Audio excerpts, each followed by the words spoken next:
सभी मित्रों को गुड मॉर्निंग। आप सभी का अपने चैनल के ऊपर स्वागत है। आशा है आप सब अच्छे होंगे, स्वस्थ होंगे। हम आज जो बात करने जा रहे हैं वो भारतीय साक्ष्य अधिनियम की जो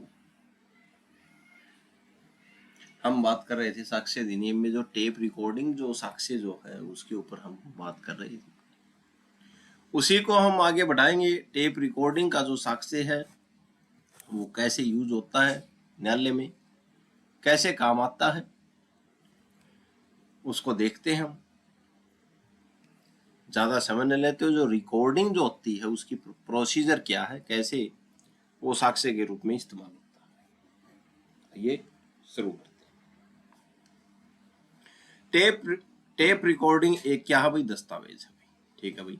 कोर्ट की नज़र में जैसे कोई कागज या चिट्ठी एक सबूत होती है, वैसे ही टेप रिकॉर्डिंग को भी एक दस्तावेज साक्ष्य माना जाता है भाई। ठीक है।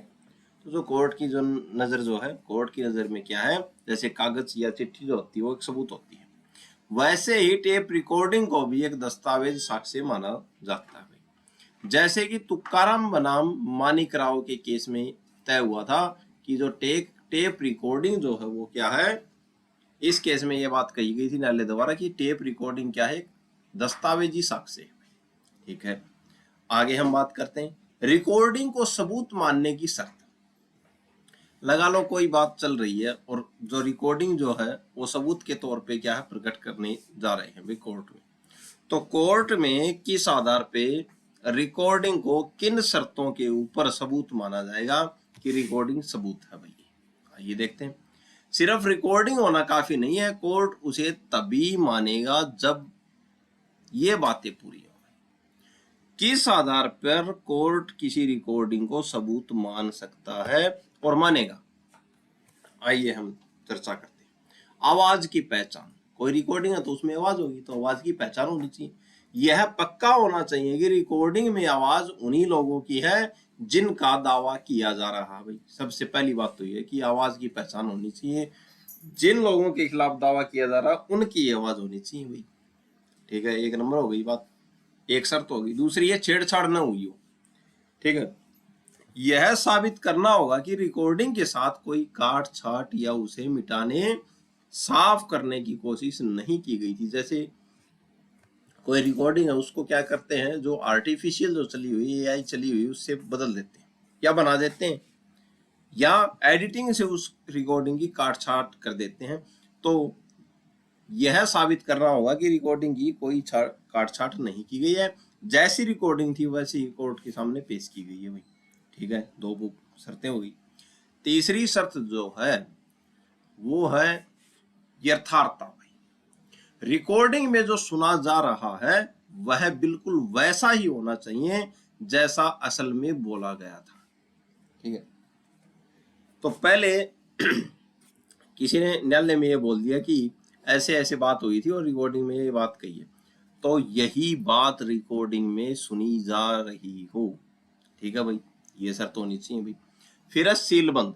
रिकॉर्डिंग करने के बाद उसे जल्द से जल्द सील कर देना चाहिए ताकि उसकी शुद्धता बनी रहे भाई।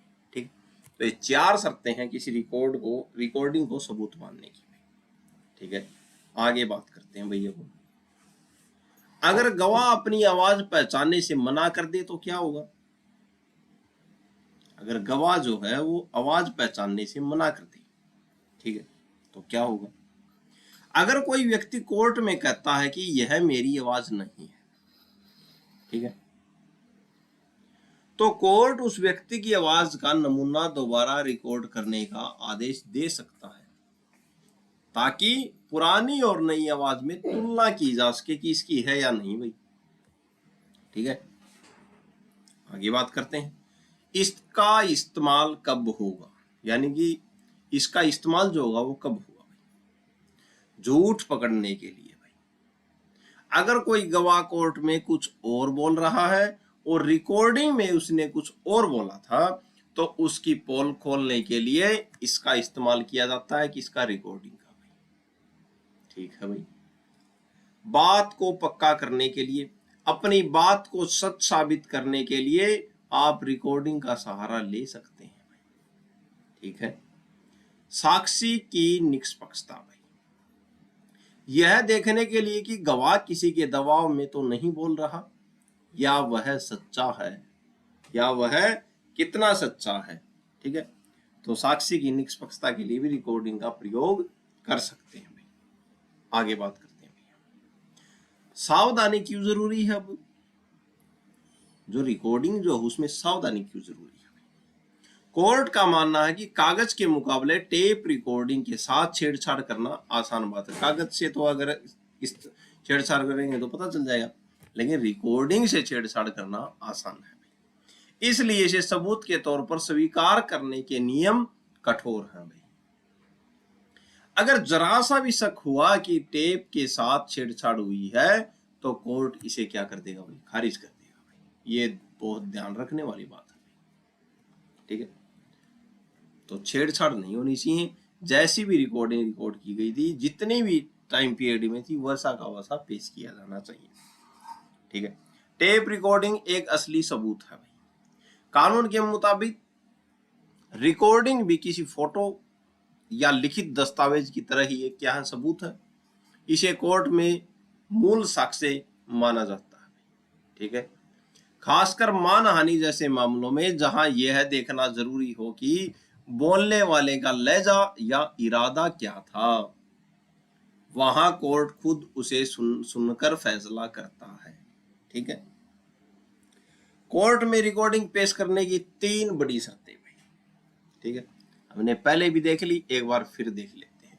आवाज की पक्की पहचान, सबसे पहले यह साबित करना होगा कि रिकॉर्डिंग में आवाज किसकी है। इसके लिए उस व्यक्ति की गवाही जरूरी है जो उस आवाज को पहचानता हो। साथ ही यह भी बताना होगा कि रिकॉर्डिंग कैसे और किस मशीन से की गई थी, ठीक है। छेड़छाड़ का डर, कोर्ट जानता है कि डिजिटल आवाजों को बदलना या एडिट करना बहुत आसान है, इसलिए जज साहब ऐसी रिकॉर्डिंग पर भरोसा करने में थोड़ी सावधानी बरतते हैं भाई। आपको यह भरोसा दिलाना होगा कि रिकॉर्डिंग के साथ कोई काटछाट नहीं की गई है भाई, ठीक है। नकल नहीं असल भाई, अगर आप रिकॉर्डिंग की कोई कॉपी जैसे पेन ड्राइव या सीडी कोर्ट में दे रहे हैं तो कोर्ट यह मांग करेगा कि आप साबित करें कि यह बिल्कुल शुद्ध और असली रिकॉर्डिंग की सही नकल है भाई, ठीक है। अक्सर जज साहब खुद असल रिकॉर्डिंग को सुनने की मांग करते हैं भाई, ठीक है, कि असल जो रिकॉर्डिंग है वो सुनाओ, ठीक है। क्यों, आपने तो कॉपी दी है, तो असल रिकॉर्डिंग कहाँ से, किस जो डिजिटल जो उपकरण था आपने वो वहां से रिकॉर्डिंग किया इसको, ठीक है, और कितने समय की थी, क्या क्या उसमें बात हुई थी, पूरी सुनाओ भाई, ठीक है। कानून क्या कहता है भाई अब रिकॉर्डिंग के बारे में। भारतीय साक्ष्य अधिनियम के तहत ऐसी रिकॉर्डिंग को धारा 7 और 8 यानी किसी घटना से जुड़ी परिस्थितियों के रूप में स्वीकार किया जा सकता है। कोई भी कानून इसे सबूत मानने से मना नहीं करता, बस इसकी सच्चाई साबित करना आपकी जिम्मेदारी है भाई, ठीक है। तो सच्चाई साबित करना आपकी जिम्मेदारी है। इसके आगे हम बात करते हैं भाई, क्या यह आपके अधिकारों का उल्लंघन है। तो अगर कोई रिकॉर्डिंग करता है आपकी तो क्या ये अधिकारों का उल्लंघन है। अनुच्छेद 20, अनुच्छेद 21 में कोर्ट ने साफ किया कि अगर किसी की बातचीत रिकॉर्ड की जाती है तो यह संविधान के अनुच्छेद 20 का उप 3 खुद के खिलाफ गवाही देने के लिए मजबूर करना या अनुच्छेद 21 निजता या जीवन का अधिकार का उल्लंघन माना जाता है, उल्लंघन नहीं माना जाता भी, सॉरी, ठीक है। रिकॉर्डिंग कानूनी तरीके से और सही प्रक्रिया से की गई हो, ठीक है। अब क्या बोलते हैं, अब बात यह आ गई, किसी ने किसी की रिकॉर्डिंग कर ली तो रिकॉर्डिंग जो है करना अनुच्छेद है 20 का उपअनुच्छेद 3 भाग 3 खंड 3, अनुच्छेद 20 का खंड 3, उसमें बात कही है कि निजता खुद के खिलाफ गवाही के लिए मजबूर करना। अब रिकॉर्डिंग की है तो खुद के खिलाफ ही गवाही होगी। और अनुच्छेद 21 बोलता है क्या, निजता या जीवन का अधिकार है भाई सबको, संविधान के अनुच्छेद हैं ये, ऐसे बोलते हैं भाई, ठीक है। तो सुप्रीम कोर्ट जो न्यायालय जो है वो बोलता है कि इनका उल्लंघन नहीं माना जाता। क्यों नहीं माना जाता? बेशर्तें हैं, शर्त है। क्या क्या शर्त है? रिकॉर्डिंग कानूनी तरीके से और सही प्रक्रिया से की गई हो, ये नहीं कि गलत प्रक्रिया से की गई हो। आइए देखते हैं कैसे की गई रिकॉर्डिंग मान्य न्यायालय में। रिकॉर्डिंग रेस गेस्ट है भाई, ठीक है, मतलब कानून में एक सिद्धांत है res gestae, res gestae, sorry res gestae, res gestae धारा 6, जिसका मतलब है एक ही घटना का हिस्सा भाई, ठीक है। अगर बातचीत उसी समय रिकॉर्ड की गई है जब कोई घटना हो रही थी तो उसे घटना का हिस्सा मानकर सबूत के तौर पर स्वीकार किया जाता है, ठीक है। तो न्यायालय बोलता है कि क्या है, कानूनी प्रक्रिया के तहत क्या हो, रिकॉर्डिंग की गई हो। पहला जो मामला है वो रिकॉर्डिंग रेस गेस्टे है भाई, कानून में एक सिद्धांत है रेस गेस्टे, धारा 6 भाई, ठीक है, जिसका मतलब क्या है, एक ही घटना का हिस्सा, ठीक है। अगर रिकॉर्डिंग उसी घटना का हिस्सा, जो घटना घटी थी, अगर बातचीत उसी समय रिकॉर्ड की गई थी जब कोई घटना हो रही थी तो उसे घटना का हिस्सा मानकर सबूत के तौर पर स्वीकार किया जाता है, ठीक है भाई। आगे बात करते हैं भैया, CR मेहता बनाम महाराष्ट्र राज्य सील करना जरूरी है भाई, ठीक है। तो इस केस में क्या कहा था CR मेहता बनाम महाराष्ट्र राज्य कि सील करना जरूरी है, जैसे ही रिकॉर्डिंग हो जाए उसे जल्द से जल्द सील कर देना चाहिए भाई, ठीक है। वह सील सिर्फ कोर्ट के आदेश पर ही क्या हो गई, खुलनी चाहिए भाई। ऐसा इसलिए किया जाता ताकि कोई यह न कहे कि रिकॉर्डिंग के बाद उसमें कुछ मिटाया गया या बदला गया है, ठीक है। रिकॉर्डिंग स्वीकार करने की 3 शर्तें फिर से याद दिला रहे हैं हम आपको। सुसंगत, क्या वह बातचीत केस से जुड़ी हुई है, केस से जुड़ी हुई है बातचीत तो रिकॉर्डिंग क्या है, सुसंगत है वो। आवाज की पहचान, क्या आवाज उसी व्यक्ति की है जिसके ऊपर आरोप लगाया गया। यथार्थता, यह क्या रिकॉर्डिंग बिना किसी काट छाट के वैसे ही जैसी हुई थी पेश की गई है भाई, ठीक है। आगे चर्चा करते हैं। रिकॉर्डिंग का 4 तरह से इस्तेमाल होता है भाई। अब कोई रिकॉर्डिंग है, कोर्ट में इस रिकॉर्डिंग का उपयोग इन 4 मुख्य कामों के लिए होता है। तो क्या, किस कामों के लिए रिकॉर्डिंग का उपयोग होता है? 4 काम बताइए। संपुष्टि, पहला है संपुष्टि, दूसरा है खंडन, तीसरा सच्चाई का परीक्षण करने के लिए रिकॉर्डिंग का उपयोग, और निष्पक्षता को चुनौती देने के लिए रिकॉर्डिंग। संपुष्टि देखते हैं, गवाह ने जो बात कोर्ट में कही, रिकॉर्डिंग दिखाकर यह साबित करना कि देखो इसने पहले भी यही कहा था भाई, ठीक है भाई। एक तो संपुष्टि के लिए रिकॉर्डिंग। बात नंबर 2, ठीक है, लगा लो कोई बात है, ठीक है, फोन के ऊपर बात कह दी, कोई भी बात कह दी और उसकी रिकॉर्डिंग हो गई और वो गवाह के पास भी है, और फिर कोई मामला हो गया, और मामला हो गया तो न्यायालय में पहुंच गया मामला, और न्यायालय में भी गवाह वही बात बोल रहा है और सामने वाला उसको झूठ बता रहा है, तो वो अगर गवाह के पास रिकॉर्डिंग है तो वो रिकॉर्डिंग पेश कर सकता है, ठीक है, कि ये रिकॉर्डिंग रही, मैंने इसी टाइम पे यही बात बोली थी और यही मैंने कोर्ट में बोली, ठीक है। तो संपुष्टि के लिए। दूसरा बताया खंडन, अगर गवाह कोर्ट में अपनी पुरानी बात से पलट जाए तो रिकॉर्डिंग सुनकर उसकी बात को काटना भाई, ठीक है। अगर गवाह पुरानी बात थी उससे पलट गया और रिकॉर्डिंग में कुछ और बोल रहा है और वास्तविक कुछ और बोल रहा है, तो क्या है, उसकी बात रिकॉर्डिंग को सुनकर उसकी बात को काटना भाई। तीसरा है सच्चाई का परीक्षण, यह देखना कि गवाह कितना सच बोल रहा है, इससे पता चल जाता है रिकॉर्डिंग। चौथा निष्पक्षता को चुनौती में, अगर शक हो कि गवाह किसी के पक्ष में बोल रहा है या बिका हुआ है तो रिकॉर्डिंग के जरिए उसकी पोल खोलना है, ठीक है, कि रिकॉर्डिंग में तो कुछ और बोल रहा था, वास्तविक कुछ और बोल रहा है, तो बिक चुका है, सीधी बात है। आइए आगे बात करते हैं। वीडियो कॉन्फ्रेंसिंग, VC बोलते हैं इसको, ठीक है, वीडियो के द्वारा जो कॉन्फ्रेंसिंग जो होती है उसको बोलते हैं वीसी। तो वीडियो कॉन्फ्रेंसिंग के जरिए गवाही भाई दर्ज करने के बारे में कोर्ट के नियमों को समझाया गया है यहाँ पे। तो वीडियो कॉन्फ्रेंसिंग के बारे में और देखते हैं कैसे सबूत बनता है। केस था स्टेट ऑफ महाराष्ट्र बनाम डॉक्टर ये परपुल के केस के आधार पर यह बातें कही गई। किसके बारे में? वीडियो कॉन्फ्रेंसिंग के बारे में। क्या वीडियो कॉन्फ्रेंसिंग कानूनी रूप से सही है? तो क्या सही है वीडियो कॉन्फ्रेंसिंग? हाँ, बिल्कुल सही है। भारतीय नागरिक सुरक्षा संहिता की धारा 308 कहती है कि गवाही अभियुक्त की मौजूदगी में होनी चाहिए। ठीक है, तो गवाही कैसे हो? गवाही अभियुक्त की मौजूदगी में होनी चाहिए। ठीक है,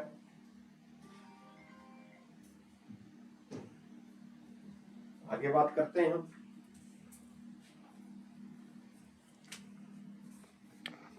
गवाही कैसे हो? गवाही हो अभियुक्त की मौजूदगी में।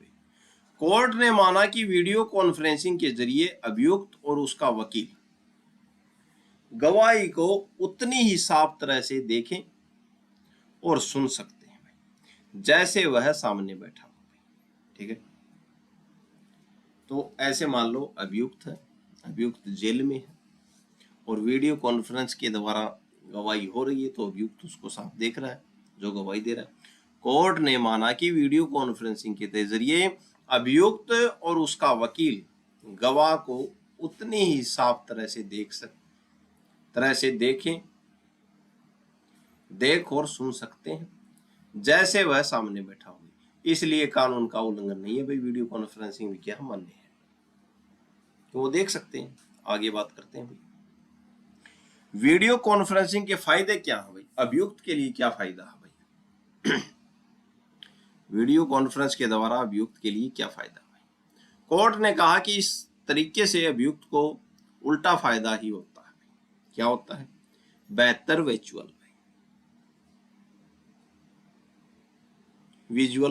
बेहतर विजुअल। अभियुक्त गवाह के चेहरे के हाव भाव को और भी करीब से देख सकता है। ठीक है, तो क्या है? एक तो बेहतर विजुअल आ जाता है कि गवाह जो अभियुक्त जो है वो गवाह के चेहरे को के हाव भाव को और भी करीब से देख सकता है। ठीक है भाई। प्लेबैक सुविधा, अगर कुछ समझ न आए तो रिकॉर्डिंग को दोबारा चलाकर देखा और सुना जा सकता है। इससे गवाह के झूठ को पकड़ना आसान हो जाता है। ठीक है भाई।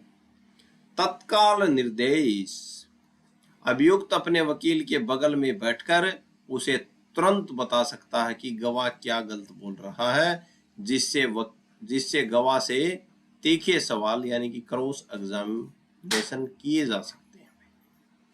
ठीक है भाई। दस्तावेजों का मिलान भाई, जैसे कोर्ट में दस्तावेज दिखाए जाते हैं वैसे ही स्क्रीन पर गवाह को दस्तावेज दिखाकर उसके बयानों को चुनौती दी जाती है। ठीक है भाई। तो ये क्या थे? वीडियो कॉन्फ्रेंस जो थी उसके फायदे थे भाई। सुप्रीम कोर्ट द्वारा तय की गई शर्तें क्या है भाई वीडियो कॉन्फ्रेंसिंग की? सुप्रीम कोर्ट द्वारा वीडियो कॉन्फ्रेंसिंग हर मामले में नहीं होती, इसके लिए कुछ शर्तें जरूरी है भाई। ये नहीं कि सभी मामलों में वीडियो कॉन्फ्रेंस दो करवा, ऐसा नहीं है। सुप्रीम कोर्ट ने क्या लगा रखी है? शर्तें लगा रखी है। उन्हीं केसों में क्या होगी? वीडियो कॉन्फ्रेंसिंग के जरिए गवाही होगी। जरूरत और सुविधा, जब गवाह को बुलाने में बहुत ज्यादा समय, पैसा या असुविधा लग रही हो, जैसे गवाह विदेश में हो, तभी वीसी यानी कि वीडियो कॉन्फ्रेंसिंग के लिए क्या है भाई? कमीशन एक अधिकारी नियुक्त किया जाता है। ठीक है भाई। खर्च कौन उठाएगा भाई? अब गवाह का गवाही के दौरान होने वाला तकनीकी खर्च सरकार शासन वहन करती है। ठीक है भाई। स्टूडियो और दस्तावेज भाई, अभियुक्त और उसका वकील स्टूडियो में अपने साथ जरूरी कागजात ले जा सकते हैं और गवाह को स्क्रीन पर कोई भी लिखित सामग्री दिखा सकते हैं। ठीक है, लगातार कार्रवाई हुई। एक बार वीडियो कॉन्फ्रेंसिंग शुरू हो जाए तो अधिकारी को यह सुनिश्चित करना होगा कि वह बिना रुके, बिना सत्गतन के पूरी हो गई। ठीक है, तो यानी कि लगातार वीडियो कॉन्फ्रेंसिंग चलती रही जब तक वो समाधान नहीं हो रहा हो, जब तक पूरा गवाही न हो ले। समय का तालमेल, अगर गवाह विदेश में है जैसे अमेरिका में, तो समय का अंतर देखते हुए जो कमिश्नर यानी कि बीएसएनएल या संबंधित विभाग की सलाह से ऐसा समय तय करेगा जो दोनों देशों के लिए सुविधाजनक हो। ठीक है, अब अमेरिका में वहां का समय कुछ होगा, हमारा समय कुछ होगा, तो दोनों का तालमेल बैठाना जरूरी है। आगे बात करते हैं। तो यहां तक वीडियो कॉन्फ्रेंसिंग देख ली हमने, टेप रिकॉर्डिंग के साक्ष्य देख लिए, और वीडियो जो सुप्रीम कोर्ट द्वारा जो तय शर्तें की गई थी कि किन किन मामलों में, कैसे मामलों में वीडियो कॉन्फ्रेंसिंग के जरिए गवाही करवाई जाती है, वो देख ली हमने। अब हम बात करते हैं खोजी कुत्ते। खोजी कुत्तों द्वारा जुटाए गए सबूतों की कानूनी वैल्यू के बारे में यहाँ हम बात करेंगे। क्या खोजी, जैसे कोई चोरी हो जाए तो वहां पे पुलिस वाले डॉग स्क्वाड लेके आते हैं, खोजी कुत्ते लेके आते हैं। ठीक है, ट्रैकिंग डॉग्स बोलते हैं। ठीक है, ट्रैकर डॉग। तो क्या करते हैं, तो ये बोला गया क्या उनके द्वारा जो सबूत खोजे गए उनकी वैल्यू है, कुत्तों के द्वारा जो सबूत खोजी जाती है उनकी वैल्यू। आइए देखते हैं, क्या कुत्तों की खोज को सबूत माना जाता है? तो हाँ, कानून की नजर में खोजी कुत्ते द्वारा दी गई जानकारी को वैज्ञानिक साक्ष्य की श्रेणी में रखा जाता है। भाई ध्यान रखना। ठीक है, और यह कोर्ट में क्या है भाई, ग्राह्य है, यानी आप इसे कोर्ट में पेश कर सकते हैं भाई। ठीक है, तो माना जाता है, कौन सा सबूत माना जाता है खोजी कुत्तों द्वारा? वैज्ञानिक साक्ष्य माना जाता है भाई, आप इसे कोर्ट में पेश कर सकते हैं भाई। यह सबूत कितना मजबूत होता है भाई, यही सबसे जरूरी बात है। कोर्ट इसे बहुत कमजोर किस्म का सबूत मानता है भाई, वीक किस्म का सबूत मानता है। किसको? खोजी कुत्ते वाले सबूत को, कमजोर प्रकृति भाई। सुप्रीम कोर्ट ने कहा कि जासूसी कुत्तों के साक्ष्य में पैदाइशी कमजोरी होती है भाई। ठीक है, कुत्ता सिर्फ इशारा कर सकता है, वह बोलकर गवाही नहीं दे सकता भाई। ठीक है, तो ये क्या है, बहुत कमजोर किस्म का सबूत है। अकेले काफी नहीं है भाई। अगर पुलिस का कुत्ता किसी की तरफ इशारा कर दे, जैसे पति पत्नी वाले केस में कुत्ते ने पति की तरफ इशारा किया, तो सिर्फ इस आधार पर किसी को दोषी नहीं माना जा सकता। यह इकलौता सबूत सजा दिलाने के लिए काफी नहीं है। ठीक है, तो इसके साथ और भी सबूत आपके पास होने चाहिए। यह किस पर निर्भर करता है भाई? कुत्ते की विश्वसनीयता खुद कुत्ते पर ही नहीं भाई, बल्कि इंसान की गवाही पर टिकी होती है भाई। ठीक है, यानी कि कुत्ते की जो विश्वसनीयता है वो खुद कुत्ते पर नहीं है, बल्कि इंसानों की गवाही पर टिकी होती है। उस व्यक्ति की गवाही जिसने कुत्ते को ट्रेन किया है भाई। ठीक है, वो गवाही देगा कि कुत्ता ऐसे बोल रहा है, तो कुत्ते पर है ही नहीं विश्वसनीयता, तो किस पर है? ट्रेन पर, जो उस कुत्ते को ट्रेन कर रहा है उस पर है। उन लोगों की गवाही जिन्होंने कुत्ते की हरकतों और व्यवहारों को अपनी आंखों से देखा है। ठीक है, वो देंगे गवाही। आगे बात करते हैं, कोर्ट की बातों का ध्यान रखना भाई। बाबू मकबूल शेख केस था, इनका केस था, तो इसमें बात कही थी कि कोर्ट किन बातों पर क्या रखता है भाई, ध्यान रखता है। कोर्ट का मानना है कि कुत्ते का साक्ष्य एक सामान्य साक्ष्य की तरह है, इसे भी उसी तरह परखा जाना चाहिए जैसे किसी इंसान की गवाही को परखा जाता है। कोर्ट इसे स्वीकार करने से पहले ये चीजें देखता है।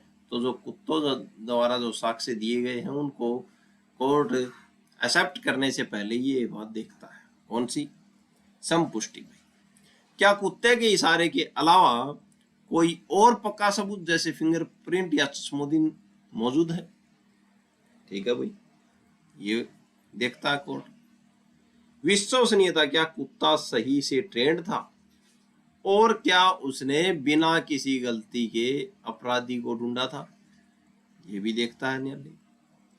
अगर पुलिस किसी अपराधी को पकड़ने के लिए खोजी कुत्ते का इस्तेमाल करती है तो उस सबूत को कोर्ट में पक्का करने के लिए क्या क्या करना जरूरी है भाई? ठीक है, अगर पुलिस ने खोजी कुत्ते का इस्तेमाल किया, कोई अपराध हुआ है उसमें, ठीक है, अब इस्तेमाल तो कर लिया, कुत्ते ने बता दिया ये व्यक्ति है, तो उस सबूत को पक्का करने के लिए क्या क्या करना जरूरी है भाई पुलिस द्वारा? आइए देखते हैं। कुत्ता और उसका ट्रेनर भाई, हैंडलर बोलते हैं जिसको, जो कुत्ते को क्या करता है, हैंडल करता है। कोर्ट सिर्फ कुत्ते के इशारे को नहीं मानती, कुत्ते ने जो किया है उसे साबित करने के लिए उसके ट्रेनर या हैंडलर को की गवाही सबसे जरूरी होती है। ठीक है, हैंडलर को कोर्ट में बताना होगा कि कुत्ते को कैसी ट्रेनिंग मिली है, वह पहले कितने केस सुलझा चुका है और वह कितना भरोसेमंद है भाई। हैंडलर की बातों का कोर्ट में कड़ा टेस्ट होता है भाई। तो इससे क्या किया जाता है भाई, क्रॉस एग्जामिनेशन किया जाता है किससे? जो कुत्ते का जो हैंडलर जो होता है, जो कुत्ते की देख रेख, जो कुत्ते को ट्रेन करता है। ठीक है, पंचनामा भाई, कुत्ते ने जिस तरह से अपराधी को ढूंढा उसकी पूरी प्रक्रिया का एक साफ और स्पष्ट पंचनामा लिखित दस्तावेज होना चाहिए कि कुत्ता कैसे गया, कहाँ पे पहुंचा, कहाँ पे अपराधी मिला, कैसे कुत्ते ने उसको ढूंढा भाई। तो उसका साफ एक क्या होना चाहिए भाई, पंचनामा, यानी कि लिखित दस्तावेज होना चाहिए। पंचनामे में जो लिखा है उसे हैंडलर कोर्ट में जो बोल रहा है उन दोनों में कोई फर्क नहीं होना चाहिए। अगर फर्क होगा तो गवाही वहीं पे टूटेगी। ठीक है, जो पंचनामे में लिखा है और जो हैंडलर बोल रहा है, ठीक है, उन दोनों में कोई फर्क नहीं होना चाहिए भाई। ठीक है, सबूतों को सुरक्षित रखना भाई, उदाहरण से समझते हैं भाई। अगर मौके से कोई चाकू या चप्पल मिली है तो उसे कागज में लपेटकर उसकी गंध को सुरक्षित रखना है। जैसे उदाहरण में दिया गया है, अगर कुत्ता उस चाकू को सूंघकर परेड में खड़े किसी व्यक्ति को पकड़ लेता है तो यह माना जाएगा कि वह चाकू उसी व्यक्ति का है। ठीक है, आगे चर्चा करते हैं। कोर्ट की सावधानी भाई, गाड़े लक्ष्मी मंगा राजू केस भाई, इसमें कोर्ट की सावधानी के बारे में हम चर्चा करें।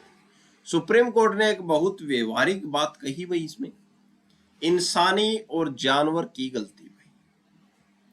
कुत्ता और उसका मालिक दोनों गलती कर सकते हैं, हो सकता है दोनों के बीच तालमेल सही से न बैठा हो भाई। ठीक है, तो ये सावधानी देखनी जरूरी है भाई।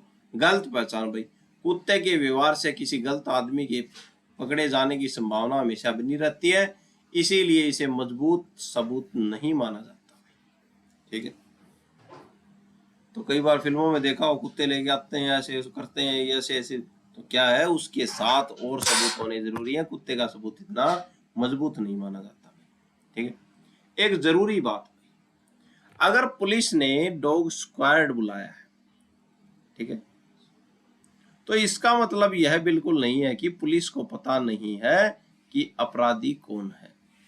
यह सिर्फ जांच का एक हिस्सा और जरिया है। ठीक है, तो पुलिस को हो सकता है पता हो कि ये, लेकिन वो क्या कर रही हो, जांच कर रही हो कि कुत्ता किसको बता रहा है, हो सकता है कन्फर्म हो, और भी हो सकते हैं इसमें। ठीक है, इलेक्ट्रॉनिक रिकॉर्ड भाई। ठीक है, अब जो नए कानून आए हैं, भारतीय साक्ष्य अधिनियम 2023, वह कहता है कि इलेक्ट्रॉनिक रिकॉर्ड जैसे email, WhatsApp message, video, server login आदि का वही मतलब निकाला जाएगा जो इन तीनों कानूनों में दिया गया है। ठीक है, कौन कौन से हैं वो 3 कानून? ठीक है, तो इलेक्ट्रॉनिक जो रिकॉर्ड है उसकी बात करते हैं। इलेक्ट्रॉनिक रिकॉर्ड के बारे में बोल रहा है भारतीय साक्ष्य अधिनियम कि वह कहता है कि इलेक्ट्रॉनिक रिकॉर्ड यानी कि जैसे ईमेल हो गया, व्हाट्सएप हो गया, मैसेज हो गया, वीडियो सर्वर हो गया, लॉगिन हो गया का वही मतलब निकाला जाएगा जो इन 3 कानून में दिया गया है। किसका? इलेक्ट्रॉनिक रिकॉर्ड का। आईटी एक्ट 2000 में जो इलेक्ट्रॉनिक की बात कही गई, इलेक्ट्रॉनिक रिकॉर्ड, भारतीय नागरिक सुरक्षा संहिता में बात कही गई है और नागरिक भारतीय न्याय संहिता में। ठीक है, जो इलेक्ट्रॉनिक रिकॉर्ड के बारे में परिभाषा दी गई है वही क्या है, भारतीय साक्ष्य अधिनियम में माना जाएगा। ठीक है, आसान मतलब डिजिटल सबूतों की परिभाषा अब और भी स्पष्ट कर दी गई है ताकि तकनीक के जमाने में कोई भ्रम न रहे। ठीक है, वो तथ्य जो साक्ष्य नहीं माने जाते। ठीक है, वो तथ्य कौन से हैं जो साक्ष्य नहीं माने जाते? आइए हम देखते हैं। हर जानकारी कोर्ट के लिए सबूत नहीं होती। कुछ चीजें ऐसी हैं जिन्हें कोर्ट कचरा मानता है क्योंकि उनमें दम नहीं होता। तो वो साक्ष्य जो क्या है, क्या नहीं माने जाते, वो तथ्य जो साक्ष्य नहीं माने जाते, कौन कौन से तथ्य हैं वो, उनके बारे में हम चर्चा करते हैं। बुरा चरित्र। भाई, अगर किसी पर चोरी का केस है तो पुलिस सिर्फ यह कहकर उसे सजा नहीं दिला सकती कि यह आदमी ही बुरा है या इसका चाल चलन ठीक नहीं है, जब तक अभियुक्त खुद यह दावा न करे कि वह बहुत क्या है, शरीफ है। जब तक अभियुक्त वह खुद यह दावा न करे कि वह बहुत शरीफ है, तब तक उसका बुरा चरित्र कोर्ट में असंगत रहता है। ठीक है, आगे बात करते हैं भैया। सुनी सुनाई बातें भाई, तो किसी के बुरे चरित्र को देखते हुए आप उसको दोषी नहीं ठहरा सकते। ठीक है, तो ये तथ्य है लेकिन साक्ष्य नहीं माना जाएगा। सुनी सुनाई बातें भी, मैंने फलाने से सुना था कि उसने खून किया, ऐसी बातों का कोर्ट में कोई महत्व नहीं होता भाई, सबूत होना जरूरी है। आगे बात करते हैं। सह अभियुक्त का बयान। भाई, अगर 2 लोग साथ पकड़े गए और एक ने कह दिया कि हाँ मैंने और मेरे साथी ने चोरी की है भाई, तो सिर्फ इस बयान के आधार पर दूसरे को सजा नहीं दी जा सकती। ठीक है, हाँ अगर दूसरे ठोस सबूत मिल जाएं तो इस बयान का इस्तेमाल उस यकीन को पक्का करने के लिए किया जा सकता है। ठीक है, इकबाली साक्ष्य भाई, बनाम साथी। भाई, इकबाली साक्ष्य क्या होता है? बनाम साथी। सह अभियुक्त का बयान साक्षी नहीं है, साक्ष्य नहीं है। ठीक है, जो साथ में जो अभियुक्त जो है उसका बयान साक्षी नहीं है, लेकिन सरकारी गवाह की गवाही असली साक्ष्य मानी जाती है। क्यों? क्योंकि वह कोर्ट में शपथ लेकर बोलता है और वकील उससे सवाल जवाब कर सकते हैं। ठीक है, अगर आपने और आपके मित्र ने दोनों ने कोई गलत काम कर दिया, चोरी कर ली, और आपका मित्र ये बोल रहा है कि हाँ हमने ये की थी और ये हमारे साथ था। ठीक है, तो वो क्या नहीं माना जाएगा? वो साक्ष्य नहीं माना जाएगा। अगर वो जाके सरकारी गवाह बन जाता है तो क्या है, और शपथ ले लेता है तो वो साक्ष्य बन जाता है भाई, क्योंकि सवाल जवाब वकील उससे कर सकते हैं भाई। ठीक है, तथ्य का सबूत। भाई, किसी बात को साबित कब माना जाता है? ठीक है, यानी कि तथ्य का सबूत कब जाता है, जो तथ्य जो है वो कब सबूत बन जाता है। किसी बात को साबित कब माना जाता है? कानून कहता है कि यह संभावना पर टिका है भाई। ठीक है, तो कानून बोलता है कि यह संभावना पर टिका है, किसी तथ्य को सबूत माना जाता है। आइए देखते हैं। अगर कोर्ट को लगता है कि हाँ ऐसा होने की बहुत ज्यादा संभावना है, ठीक है, तो उसे साबित मान लिया जाता है। ठीक है, उदाहरण, अगर किसी के पास से चोरी का सामान मिला तो इस बात की पूरी संभावना है कि चोरी उसने की है या उसे पता था कि सामान चोरी का है। इसी डिग्री के आधार पर जज साहब फैसला ले लेते हैं। ठीक है, ये उदाहरण।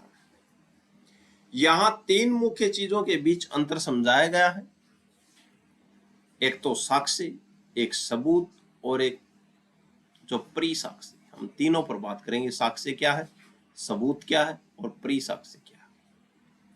साक्ष्य बनाम सबूत, साधन और परिणाम भाई, ठीक है। इसे एक उदाहरण से समझो। मान लीजिए आप चाय बना रहे हैं, ठीक है। साक्ष्य क्या है अभी इसमें, सामग्री, ठीक है। जैसे चाय बना रहे हैं तो हमको क्या क्या चाहिए, हमको दूध चाहिए, चीनी चाहिए, पत्ती चाहिए और अदरक चाहिए, ठीक है। तो साधन है ये, ठीक है। यानी कि साक्ष्य का मतलब क्या है, सामग्री कि जो सामग्री जो है वो क्या है, साक्ष्य है भाई। सबूत का मतलब स्वाद, चाय पीकर जो आपको स्वाद का एहसास हुआ और यकीन हुआ कि हाँ चाय अच्छी बनी, वह है क्या, परिणाम, ठीक है।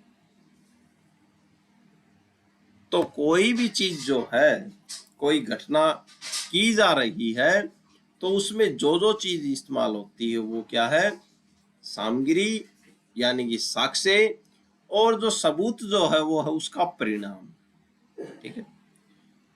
आसान भाषा में देखते हैं, साक्ष्य वह जरिया या साधन है जिससे आप अपनी बात कोर्ट को बताते हैं, जैसे गवाह, वीडियो या कागज में, ठीक है। तो ये क्या है, साक्ष्य है। तो साक्ष्य क्या है, वह जरिया या साधन जिससे आप अपनी बात कोर्ट को बताते हैं, ठीक है, कि ऐसे ऐसे ये बात हुई थी, ठीक है। अब कोर्ट पूछेगा कैसे हुई, तो ये इसके गवाह हैं, ये इसकी वीडियो है और ये इसके कागज है, ठीक है। किसी का मर्डर हुआ है तो गवाह, चश्मोदीन गवाह है, वो बताएगा कि ये साक्षी है, मैं साक्षी हूं, मेरे सामने हुआ था, ठीक है। किसी का एग्रीमेंट हुआ तो वो कागज बताएगा, ये कागज है और इनके सामने क्या हुआ था, एग्रीमेंट हुआ था।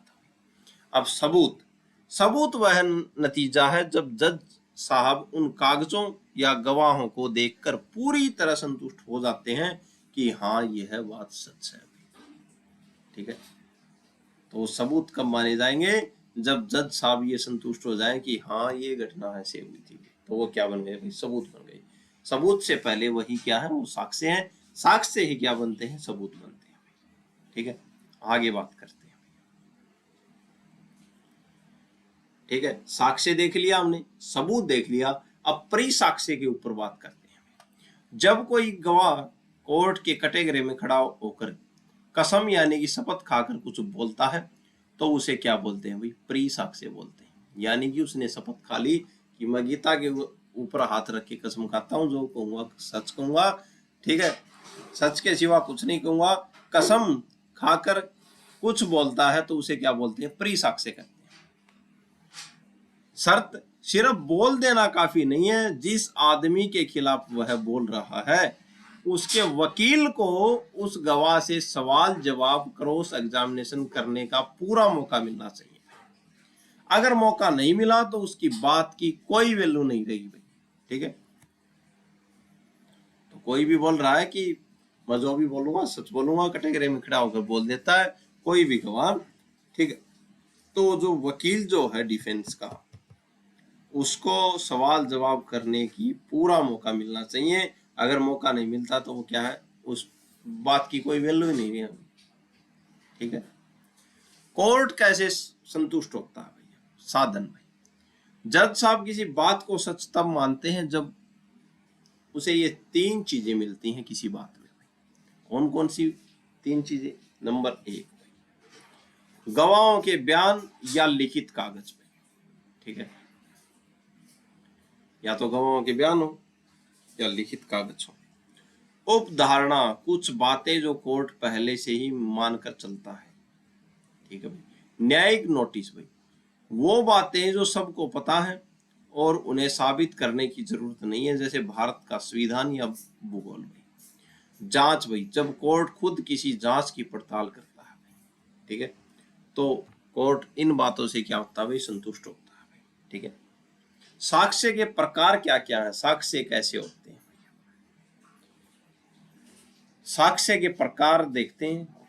साक्ष्य कौन कौन से होते हैं, पहला है प्रत्येक साक्ष्य। जिसने अपनी आंखों से जुर्म होते देखा है तो वो क्या होगा भाई, प्रत्येक साक्ष्य है।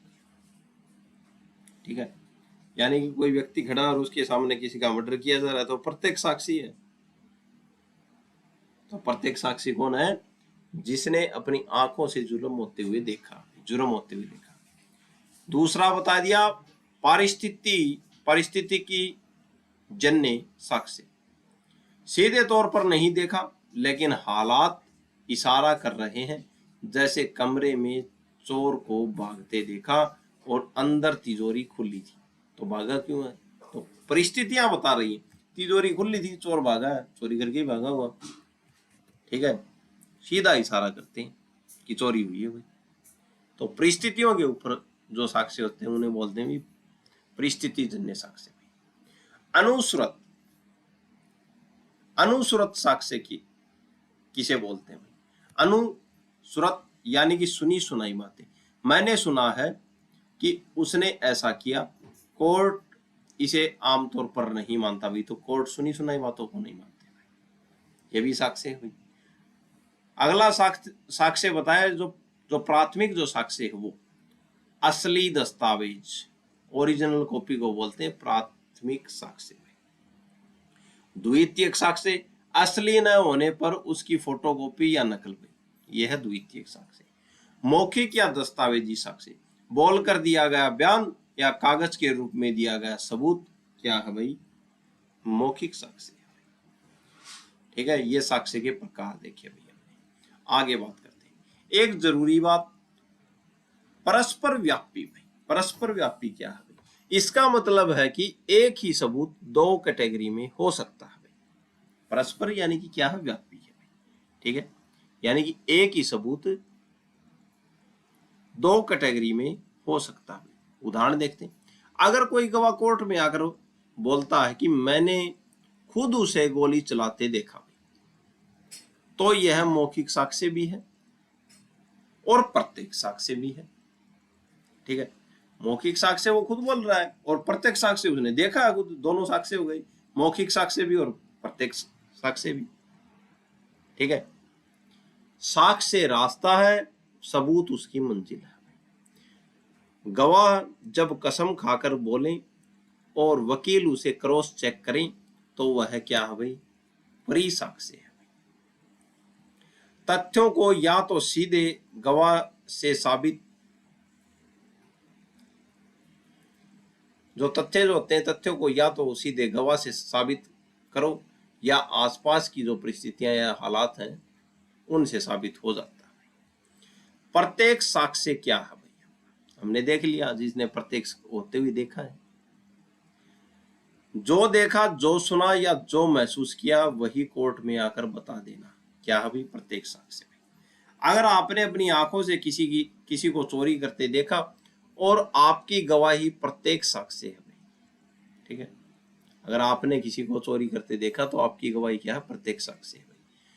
कानून भारतीय साक्ष्य अधिनियम की धारा 55 जो पहले 60 थी भाई, तो भारतीय साक्ष्य अधिनियम 2023 की धारा क्या है, 55, जो पहले क्या थी, 60 थी, कहती है कि मौखिक साक्ष्य हमेशा प्रत्येक साक्ष्य होना चाहिए।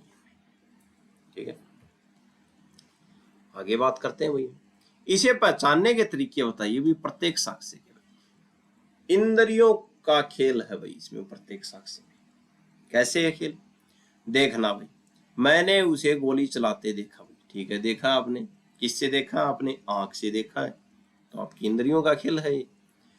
सुनना भाई, मैंने बम धमाके की आवाज सुनी है, यह धमाके के तथ्य का प्रत्येक साक्ष्य है क्योंकि आपने सुना है।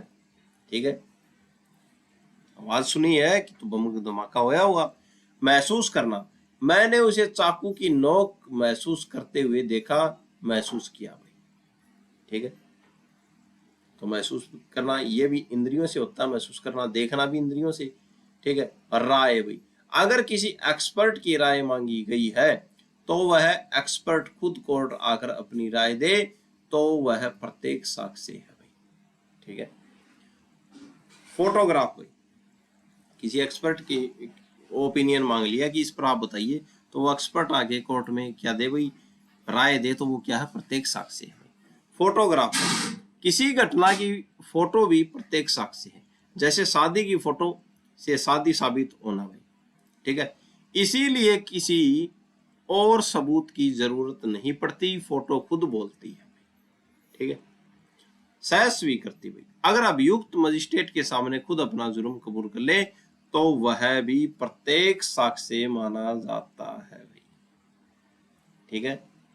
तो प्रत्येक साक्ष्य पहचानने के तरीके ये है, ठीक है। आगे बात करते हैं, उदाहरण से समझिए क्या प्रत्येक साक्ष्य है और क्या नहीं भाई।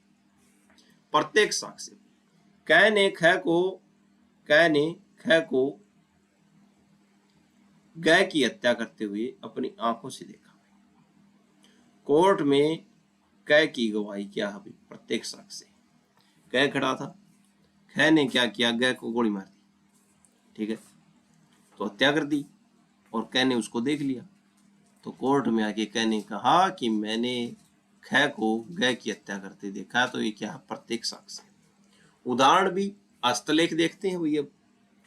अगर सवाल है कि क्या यह चिट्ठी कै ने लिखी है और ख कहता है कि मैंने कै को यह चिट्ठी लिखते हुए देखा है, तो ख का बयान प्रत्येक साक्ष्य है, ठीक है। सवाल आ जाता है, कई बार सवाल आ गया कि क्या यह चिट्ठी कै ने लिखी है, ठीक है। हस्तलेख साक्ष्य है। ख कहता है कि मैंने कै को यह चिट्ठी लिखते हुए देखा, तो ख का बयान क्या होगा, प्रत्येक साक्ष्य होगा, ठीक है। कोर्ट के कुछ जरूरी फैसले देखते हैं। भागते हुए देखना, केस नंबर 1 भाई, ठीक है। अगर गवाह ने अभियुक्त को उस जगह से भागते हुए देखा जहां बलात्कार और हत्या हुई थी भाई, भले ही यह बात एफआईआर में न लिखी हो या उसने पुलिस को देर से बताई हो, कोर्ट ने कहा कि इससे गवाह की बात की वैल्यू कम नहीं होती भाई, ठीक है। वह उस घटना की परिस्थितियों का एक अहम गवाह है, ठीक है। तो या तो पुलिस को बताई नहीं हो या एफआईआर में लिखी नहीं हो, तो अगर वो कोर्ट में भी ये बात कहता है तो ये क्या है, इसकी वैल्यू कम नहीं होगी इस बात की, क्योंकि वह उस घटना की परिस्थितियों का एक अहम गवाह है, ठीक है भाई। चश्मोदीन कौन होता है भाई, ये बोलते हैं ना चश्मोदीन गवाह, तो वो क्या है। एक व्यक्ति ने गोली चलाने की आवाज सुनी भाई, ठीक है। गोली चली, गोली चलने की आवाज सुनी और फिर मौके पर पहुंचकर हत्यारे को भागते हुए देखा। कोर्ट ने कहा कि इसे चश्मोदीन गवाह नहीं माना जा सकता क्योंकि उसने हत्या होते हुए नहीं देखी है भाई, ठीक है। हत्या होते हुए तो देखी नहीं, गोली की आवाज सुनी है, वो घर से बाद में बाहर निकल के आया और आरोपी भाग रहा है, तो हत्या होते देखी कहां पे उसने, वो तो भागते हुए देखा।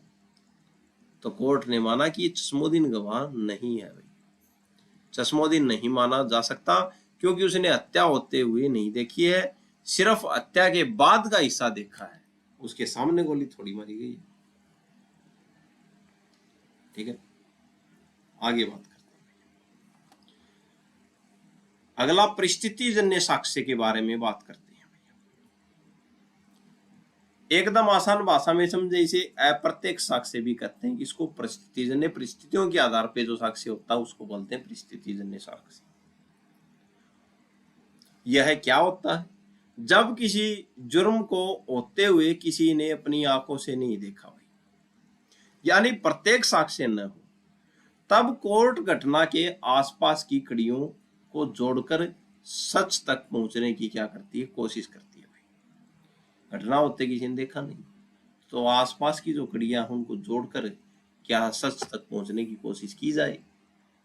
समझते हैं, आपने बारिश होते हुए नहीं देखी भाई, लेकिन जब आप सुबह सोकर उठे तो आपने देखा कि सड़कें गीली हैं, पेड़ों से पानी टपक रहा है और मिट्टी की खुशबू आ रही है। इन हालातों को देखकर आप यह अनुमान लगा लेते हैं कि रात में क्या हुई बारिश हुई है। बस यही परिस्थितियों का क्या है, साक्ष्य है। अब एक और उदाहरण देखते हैं। रात का समय है, आप अपने घर में हैं, ठीक है।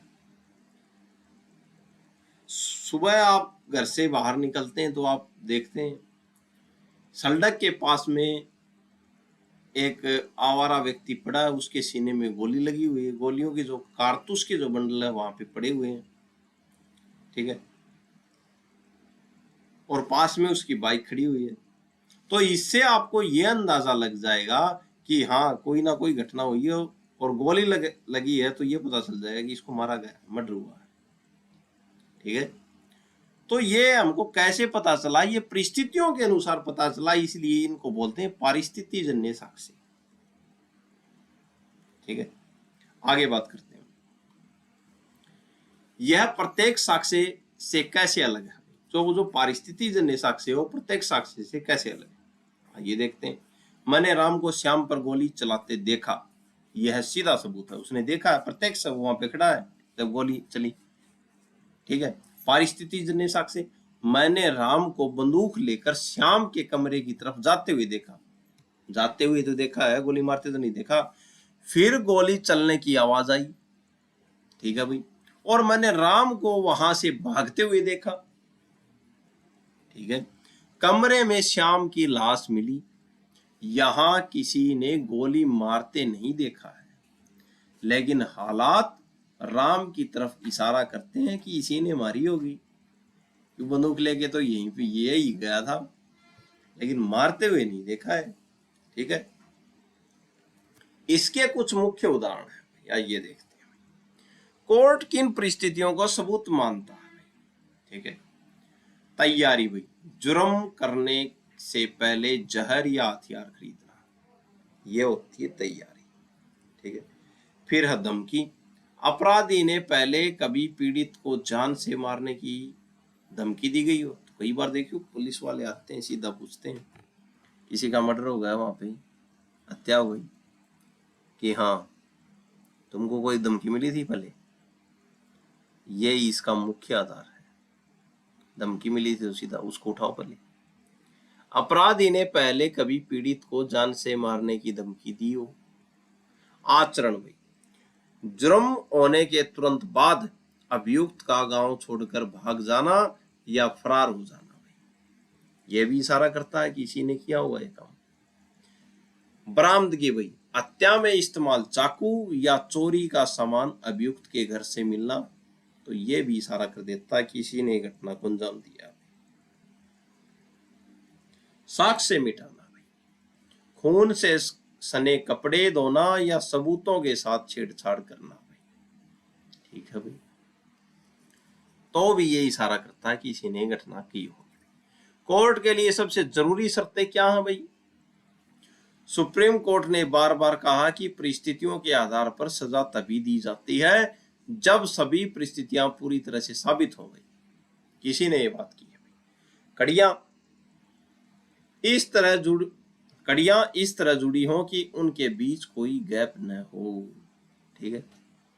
उन हालातों से सिर्फ और सिर्फ एक ही नतीजा निकले कि जुर्म अभियुक्त ने ही किया है, ठीक है। अगर कोई और संभावना निकलती है तो फायदा अभियुक्त को मिलता है या मिलेगा, ठीक है। एक प्रसिद्ध कहावत है, कानून में कहा जाता है, इंसान झूठ बोल सकते हैं लेकिन परिस्थितियां हालात झूठ नहीं बोलती भाई, ठीक है। तो ये कहावत है भाई कि इंसान क्या है, झूठ बोल सकते हैं लेकिन परिस्थितियां झूठ नहीं बोलती। आगे बात करते हैं भैया, जब चश्मोदीन गवाह नहीं होते तब कोर्ट जासूस की तरह काम करता है और छोटी छोटी कड़ियां जैसे फरार होना, हथियार मिलना, दुश्मनी होना को जोड़कर एक जंजीर बनाता है। अगर वह जंजीर अभियुक्त के गले में पूरी तरह फिट बैठती है तो उसे सजा हो जाती है। परिस्थितियों की जंजीर, सुप्रीम कोर्ट कहता है कि जब कोई चश्मोदीन गवाह जिसने जुर्म होते हुए देखा न मिले भाई, तो सुप्रीम कोर्ट कहता है कि जब कोई चश्मोदीन गवाह न मिले तो सजा देने के लिए हालात या कड़ियों का एक घेरा बनाना पड़ता है भाई, ठीक है। पूरी कड़ी भाई, जंजीर की हर एक कड़ी आपस में जुड़ी होनी चाहिए, ठीक है। एक भी कड़ी टूटी तो केस खत्म हो जाएगा। अगर जंजीर की एक भी कड़ी कमजोर निकली या टूट गई तो इसका फायदा अभियुक्त को मिलेगा और अभियोजन का पूरा केस गिर जाएगा, ठीक है। सिर्फ एक ही निष्कर्ष, परिस्थितियां ऐसी होनी चाहिए कि उनसे सिर्फ और सिर्फ एक ही बात साबित हो कि जुर्म अभियुक्त ने ही किया है भाई, ठीक है। अगर उन परिस्थितियों से यह भी लगे कि शायद अभियुक्त निर्दोष है तो उसे सजा नहीं दी जा सकती, ठीक है। हर हरदयाल बनाम स्टेट ऑफ यूपी बच्चे की हत्या का केस में, आइए देखते हैं। इस केस में कोर्ट ने कड़ी दर कड़ी को जोड़कर सजाए मौत दी। देखिए कैसे जंजीर बनी हुई। धमकी देना, अभियुक्त ने पहले ही ससुर साले को देख लेने की धमकी दी थी, ठीक है। जो अभियुक्त जो था, जो आरोपी था, उसने अपने ससुर और साले को धमकी दी थी कि देख लूंगा तेरे को, आपको तुमको देख लूंगा, ठीक है भाई। साथ देखा जाना भाई, लोगों ने उसे साले के 10 साल के बच्चे को ले जाते हुए देखा, ठीक है। जो अभियुक्त जो था वो क्या हुआ कि जो साला जो था उसका 10 साल का बच्चा था, उसको साथ लेके जा रहा था, ये देखा भाई, ठीक है भाई। बच्चा गायब भाई, बच्चा कई दिन तक नहीं मिला, ठीक है। तो कड़ियां जोड़ी।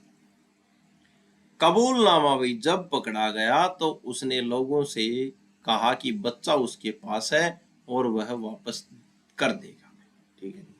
लाश की बरामदगी भाई, बाद में बच्चे की लाश कुएं में मिली, ठीक है भाई।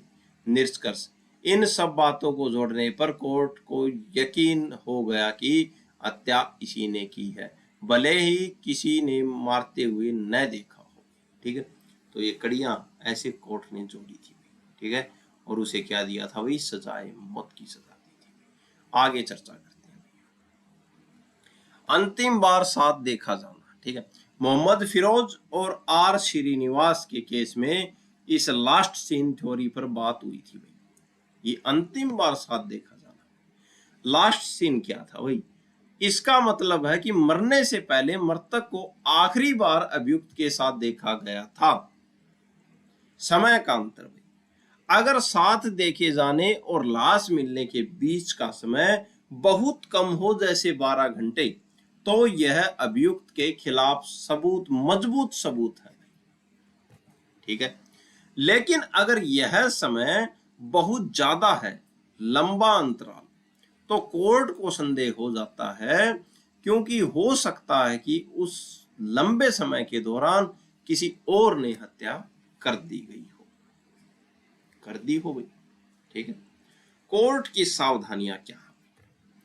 कोर्ट का मानना है कि परिस्थितियों के आधार पर सजा देते समय बहुत सावधान रहना चाहिए, सबूत एकदम निश्चित होने चाहिए भाई, ठीक है भाई। परिस्थितियां काल्पनिक नहीं बल्कि साबित होनी चाहिए कि हाँ ये परिस्थितियां साबित हो रही हैं, काल्पनिक नहीं होनी चाहिए। इतनी पक्की कड़ियां हो कि अभियुक्त के निर्दोष होने की कोई संभावना न बचे, ठीक है। तब ही परिस्थिति जन्य आधारित सबूत क्या है, माने जाते हैं और कड़ियां जोड़ दी जाती हैं। सीधी शब्दों में कहें तो परिस्थितियां ऐसी हों कि चिल्ला चिल्ला कर कह रही हो खूनी यही है और कोई नहीं। अगर जरा सा भी शक हुआ कि खूनी कोई और हो सकता है तो जंजीर टूट जाती है, ठीक है। तो आज के लिए इतना ही। काफी महत्वपूर्ण बातों पे हमने चर्चा की। आशा है आप सबको अच्छा लगा होगा, समझ में आया होगा। और आज के लिए इतना ही। चैनल को लाइक करें, शेयर करें, ज़्यादा से ज़्यादा अपने मित्रों तक पहुंचाएं। धन्यवाद, धन्यवाद, धन्यवाद।